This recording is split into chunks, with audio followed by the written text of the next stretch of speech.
নমস্কাৰ বন্ধুসকল, মই আপোনালোক সকলোকে মোৰ চেনেললৈ স্বাগতম জনাইছোঁ।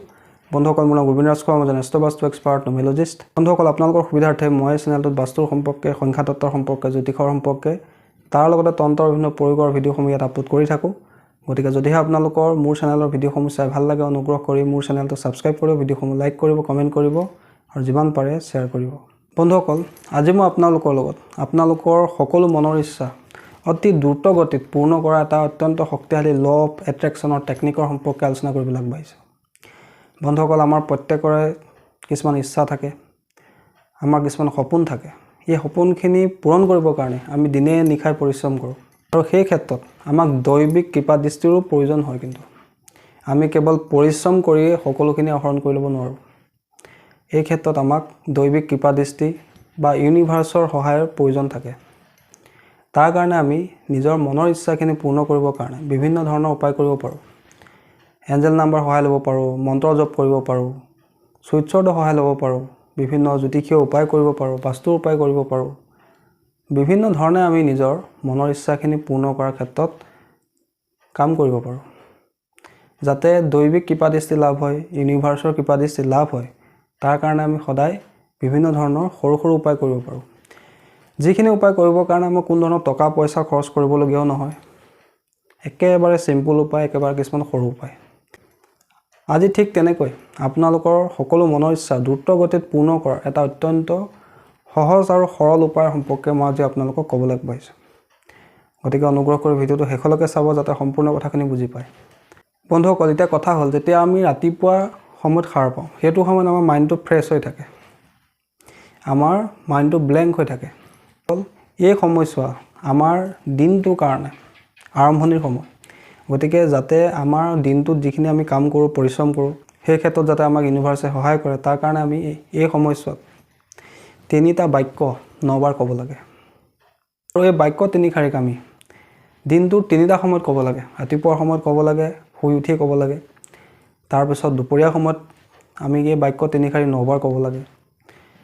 ৰাতি শোৱাৰ আগতো আমি এই বাক্য 3 শাৰী 9 বাৰ ক'ব লাগে। এইদৰে আমি দিনটোৰ 3টা সময়ত, অৰ্থাৎ ৰাতিপুৱা, দুপৰীয়া আৰু ৰাতি শোৱা আগমুহূৰ্তত এই 3 শাৰী বাক্য আমি 9 বাৰ ক'ব লাগে। আৰু যদি এই প্ৰক্ৰিয়াটোকে আমি কণ্টিনিউ 55 দিন কৰোঁ, তেন্তে আপোনালোকে মন কৰিব যে আপোনালোকৰ যিবিলাক ইচ্ছা থাকিব, সেই ইচ্ছাবিলাকৰ পূৰণৰ যিখিনি বাট, সেইখিনি লাহে লাহে আপোনাৰ কাৰণে মুকলি হৈ যাব। অৰ্থাৎ আপোনাৰ ইচ্ছাবিলাক লাহে লাহে পূৰ্ণ হ'বলৈ ল'ব। আৰু এইটো এটা অত্যন্ত ট্ৰাষ্টেড আৰু অত্যন্ত পৰীক্ষিত এটা প্ৰয়োগ, ল অফ এট্ৰেকশ্যনৰ এটা প্ৰয়োগ। বন্ধুসকল, এতিয়া কথা হ'ল, আমি ৰাতিপুৱাই শুই উঠি কি 3 শাৰী বাক্য 9 বাৰ ক'ব লাগে। বন্ধুসকল, সেই বাক্যকেইশাৰী হৈছে, প্ৰথম বাক্যশাৰী হৈছে I am magnet for miracle. দ্বিতীয় শাৰী বাক্য হৈছে I am open to receive abundance. আৰু তৃতীয় শাৰী বাক্য হৈছে I am grateful and powerful. তাৰপিছতে আপোনালোকে নিজৰ মনৰ ইচ্ছাটো কৈ thank you universe, thank you universe, thank you universe 3 বাৰ ক'ব লাগে। অৰ্থাৎ আপোনালোকে 3 শাৰী বাক্য ক'লে, তাৰপিছত নিজৰ ইচ্ছাটো ক'লে, তাৰপিছত আপোনালোকে thank you universe, thank you universe, thank you universe বুলি 3 বাৰ ক'লে। আৰু এই বাক্য 3টাকে আপোনালোকে 9 বাৰ ক'ব, তাৰপিছতে নিজৰ ইচ্ছাটো ক'ব, তাৰপিছতে 3 বাৰ thank you universe, thank you universe, thank you universe বুলি ক'ব। বন্ধুসকল, ইচ্ছাটো কওঁতে এটা কথা মনত ৰাখিব যে ইচ্ছাটো আপোনালোকে সদায় প্ৰেজেণ্ট টেন্সত ক'ব। কেনেকৈ ক'ব? ধৰি লওক কাৰোবাৰ চৰকাৰী চাকৰি লাভৰ কিবা ইচ্ছা আছে, তেতিয়া তেওঁলোকে ক'ব, মোৰ চৰকাৰী চাকৰি লাভ হোৱাৰ কাৰণে thank you universe, thank you universe, thank you universe. ধৰক কাৰোবাৰ টকা পইচা সমস্যা চলি আছে, ধন টকা পইচা ক'ৰবাত ফচি আছে, তেতিয়া তেওঁলোকে ক'ব যে মোৰ টকা পইচাখিনি মই ঘূৰাই পোৱাৰ কাৰণে thank you universe, thank you universe, thank you universe. অৰ্থাৎ আপুনি যিয়ে ইচ্ছা ক'ব, সেই ইচ্ছা প্ৰেজেণ্ট টেন্সত ক'ব। বন্ধুসকল, এইদৰে আপোনালোকে 3 শাৰী বাক্য 9 বাৰ ক'ব। আৰু তাৰপিছতে নিজৰ ইচ্ছাটো প্ৰেজেণ্ট টেন্সত ক'ব। তাৰপিছতে 3 বাৰ thank you universe, thank you universe, thank you universe বুলি ক'ব। ঠিক তেনেকৈ এই প্ৰক্ৰিয়াটোকে আপোনালোকে ৰাতিপুৱা শুই উঠি কৰাৰ পিছত নেক্সট দুপৰীয়া 12 বজাৰ পৰা 3 বজাৰ ভিতৰত যিকোনো এটা সময়ত আপোনালোকে কৰিব। আৰু সম্পূৰ্ণ মনত পজিটিভিটি লৈ কৰিব। এনেকুৱা নহয় যে আপুনি দেখাক দেখি, কাৰোবাক দেখি পেলাই আপুনি কৰিছে, তেনেকুৱা নহয়। সম্পূৰ্ণ মনত পজিটিভিটি লৈ একাগ্ৰতাৰ সৈতে প্ৰক্ৰিয়াটো কৰিব, এই প্ৰয়োগটো কৰিব। তাৰপিছতে লাষ্টত আপুনি যেতিয়া আপুনি বিচনালৈ যাব ৰাতিৰ সময়ত, শোৱাৰ আগমুহূৰ্তত আপোনালোকে একেটা প্ৰক্ৰিয়াকে পুনৰ কৰিব। অৰ্থাৎ এই 3 শাৰী বাক্য 9 বাৰ ক'ব আৰু 3 শাৰী বাক্য কোৱাৰ পিছত নিজৰ ইচ্ছাটো প্ৰেজেন্ট টেন্সত ক'ব, তাৰ পৰা আকৌ পুনৰ thank you universe, thank you universe, thank you universe ক'ব। আৰু এই প্ৰক্ৰিয়াটোকে আপোনালোকে অৰ্থাৎ ৰাতিপুৱা এবাৰ, দুপৰীয়া এবাৰ আৰু ৰাতি শোৱাৰ আগমুহূৰ্তত এবাৰ, এইদৰে দিনটোত 3 বাৰ কৰিব। কণ্টিনিউ 55 দিন কৰিব আপোনালোকে। চাব আপোনালোকৰ যিয়ে ইচ্ছা নহওক কিয় সেই ইচ্ছা পূৰণৰ বাট মুকলি হ'ব আৰু সেই ইচ্ছা দ্ৰুত গতিত পূৰণ হ'ব। ইউনিভাৰ্ছে আপোনাক সেই ইচ্ছা পূৰ্ণ কৰাৰ ক্ষেত্ৰত সহায় কৰিব।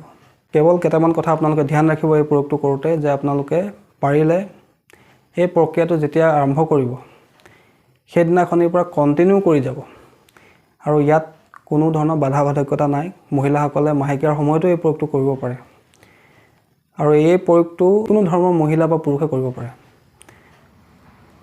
বন্ধুসকল, এই প্ৰয়োগটো একেবাৰে এটা সহজ প্ৰয়োগ, একেবাৰে এটা সৰল প্ৰয়োগ। এই প্ৰয়োগটো কৰিবৰ কাৰণে কোনো ধৰণৰ নীতি নিয়ম পালন কৰাৰ কোনো প্ৰয়োজন নাই। কেৱল ৰাতিপুৱাৰ সময়ত যেতিয়া আপোনালোকে এই প্ৰয়োগটো কৰিব, প্ৰয়োগটো কৰাৰ পিছত 10-15 মিনিটৰ কাৰণে আপোনালোকে কেৱল আইনাখনৰ ওচৰলৈ নাযাব বা নিজৰ প্ৰতিবিম্ব নাচাব।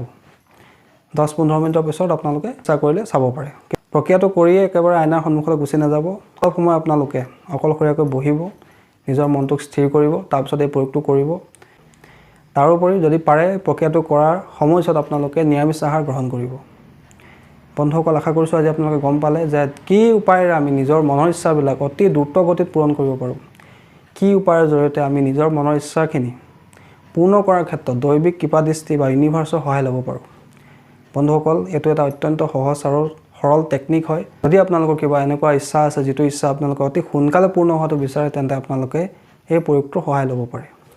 বন্ধুসকল, আশা কৰিছোঁ আজি আপোনালোকৰ এই দ্ৰুত গতিত মনৰ ইচ্ছা পূৰ্ণ কৰাৰ প্ৰক্ৰিয়াটো সম্পৰ্কে, ল অফ এট্ৰেকশ্যনৰ টেকনিকটো সম্পৰ্কে জানি ভাল লাগিলে। যদি ভাল লাগিলে অনুগ্ৰহ কৰি ভিডিঅ'টো লাইক কৰি দিব, কমেণ্ট কৰিব আৰু মোৰ চেনেলটো ছাবস্ক্ৰাইব কৰিব। ধন্যবাদ।